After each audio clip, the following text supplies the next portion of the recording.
के साथ आपकी जान चली जाए तो इनका घर तो बुलडोज नहीं होगा, इनके बच्चे तो बेघर नहीं होंगे, लेकिन आपकी वजह से इनको कुछ हो गया तो आपका घर बुलडोज होगा, आप जेल में जाओगे, आपके बच्चे बेघर हो जाएंगे। दिस इज ए मॉस्क, यह एक मस्जिद है। आप इस मस्जिद में बैठे हो, नमाज पढ़ रहे हो, इबादत कर रहे हो, अल्लाह को याद कर रहे हो।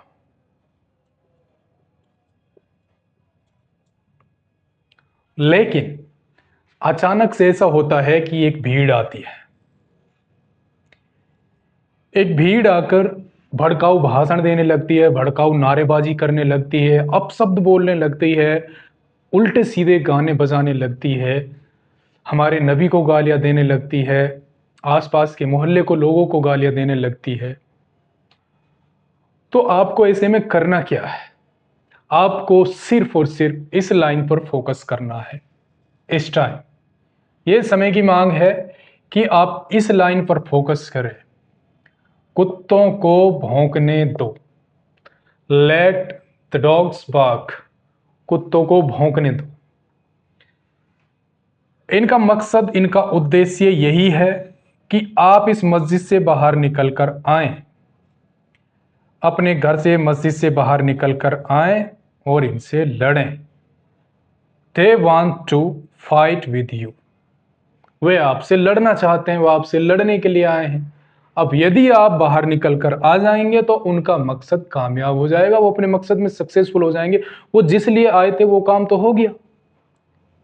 अब यदि यहां से निकलकर आप आ गए और इनसे लड़ने लग गए तो फिर होगा क्या? नुकसान आपका ही होगा 101%। इनका कुछ नुकसान होने वाला नहीं है। पर्सनली इन पर कोई एफआईआर भी नहीं होगी, अज्ञात लोगों के नाम से एफआईआर हो जाएगी, ना इनकी कोई गिरफ्तारी होगी, शायद कुछ नहीं होगा, लेकिन आपको लटका दिया जाएगा। आप यहां से आओगे निकलकर, ये आप पर हमला करेंगे, आपकी जान जा सकती है, या फिर आप इन पर हमला करोगे तो इनमें से किसी की जान जा सकती है। दोनों तरह से आपका नुकसान है। आपकी जान जाएगी तब भी आपका नुकसान है, और इनकी जान जाएगी तब भी आपका नुकसान है। क्योंकि शायद आपकी जान चली जाए तो इनका घर तो बुलडोज नहीं होगा, इनके बच्चे तो बेघर नहीं होंगे, लेकिन आपकी वजह से इनको कुछ हो गया तो आपका घर बुलडोज होगा, आप जेल में जाओगे, आपके बच्चे बेघर हो जाएंगे। मैं आपको डरा नहीं रहा हूं। आपको हक है अपना डिफेंस करने का। अगर मौका आता है तो अपना डिफेंस कीजिए, क्योंकि कानून भी डिफेंस करने की, अपनी जान बचाने की इजाजत देता है। सेक्शन 34 बीएनएस का, राइट ऑफ प्राइवेट डिफेंस में के अंतर्गत आता है वो, कि आप अपने शरीर की, अपने जान माल की जो है सुरक्षा कर सकते हो। लेकिन इस वक्त जो डिमांड है, आप प्लीज इनको इग्नोर कीजिए, इग्नोर दें। जिस तरह ताइफ के सफर में हमारे नबी पाक सल्लल्लाहु अलैहि वसल्लम ने जब वो दावत देने गए तो ताइफ में लोगों ने हमारे नबी के पीछे लड़कों को लगा दिया था। लड़कों ने गालियां दी थी, गंदी गंदी गालियां दी थी, उनके ऊपर पत्थर मारे थे। यहाँ तक कि हमारे नबी की पाक की जो जूतियां थी सल्लल्लाहु अलैहि वसल्लम की, वो खून से भर गई थी, लेकिन उन्होंने उनको बद्दुआ नहीं दी, कोई रिस्पॉन्स नहीं दिया था उन्होंने। क्योंकि उस टाइम, उस वक्त समय की डिमांड वही थी। सब्र ही उस वक्त का सबसे बड़ा हथियार था, क्योंकि कोई पावर नहीं था उस टाइम। कुछ एक सहाबा जो उस वक्त ईमान लाए थे हमारे नबी के साथ थे।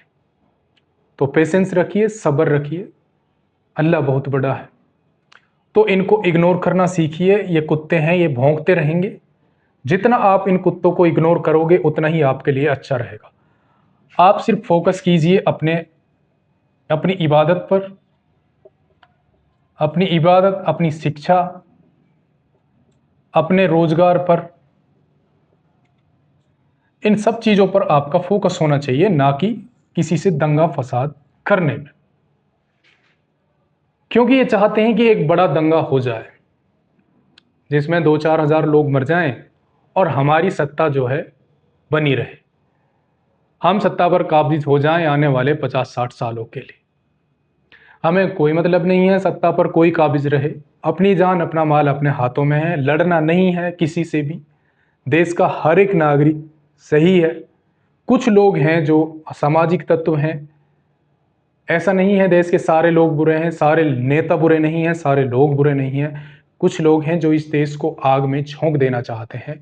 तो हमें ऐसे ही लोगों से सावधान रहना है, बिल्कुल नहीं लड़ना, उकसावे में बिल्कुल नहीं आना है, दिमाग से काम लेना है, अकल से काम लेना है। दिमाग को ठंडा रखिए, सोचिए। यदि एक गाली सुनने से, किसी ने आपको गाली दी और आप सुनकर बचकर निकल जाते हो कि अल्लाह के वास्ते, तो ये बहुत अच्छा है। वरना किसी ने आपको गाली दी, आपको और उसके बीच में झगड़ा हुआ, आपको कुछ हुआ, उसको कुछ हुआ, नुकसान दोनों तरफ से आपका ही हुआ। इसलिए आपसे यही रिक्वेस्ट है कि ऐसे लोगों को, ऐसे कुत्तों को आप बिल्कुल इग्नोर करना सीख जाइए। इनको कोई भाव मत दीजिए।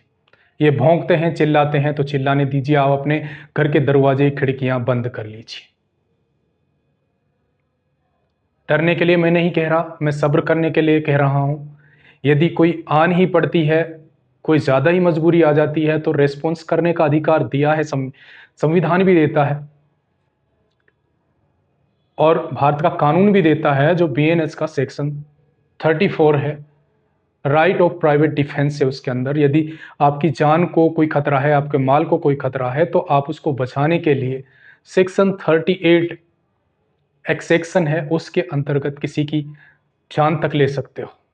लेकिन सिर्फ अपनी जान बचाने के लिए आपको किसी की जान लेने का अधिकार नहीं है। राइट ऑफ प्राइवेट डिफेंस उतना ही सीमित, उतने तक ही सीमित है जितनी जरूरत हो। ऐसा नहीं है कि किसी ने आपको थप्पड़ मार दिया और आपने सीधा उसका कत्ल कर दिया, तो ये तो मर्डर हो गया ना भाई। अब यह है कि कोई आप पर गोली चला रहा, किसी के हाथ में बंदूक है, तब आपका वहां पर राइट ऑफ प्राइवेट डिफेंस का जो राइट है वो शायद मृत्यु कारित करने तक हो जाता है, क्योंकि आप उसके बिना अपने आप को बचा नहीं सकते। तो बने रहिए हमारे साथ इसी तरह की वीडियोस के लिए। जो भी मैंने बताया प्लीज़ उसे फॉलो कीजिएगा। मैं इतना बड़ा ज्ञानी नहीं हूँ, लेकिन जो भी मेरे पास है वो आपको, आपके पास पहुँचा देना चाहता हूँ। जो चल रहा है समाज में वो आपको समझा देना चाहता हूँ। तो बने रहिए हमारे साथ, सब्सक्राइब करना ना भूलें, वीडियो को लाइक और शेयर भी करें। तब तक अब मिलते हैं किसी नेक्स्ट वीडियो में नेक्स्ट टॉपिक के साथ। तब तक के लिए अल्लाह हाफिज़, सब खैर।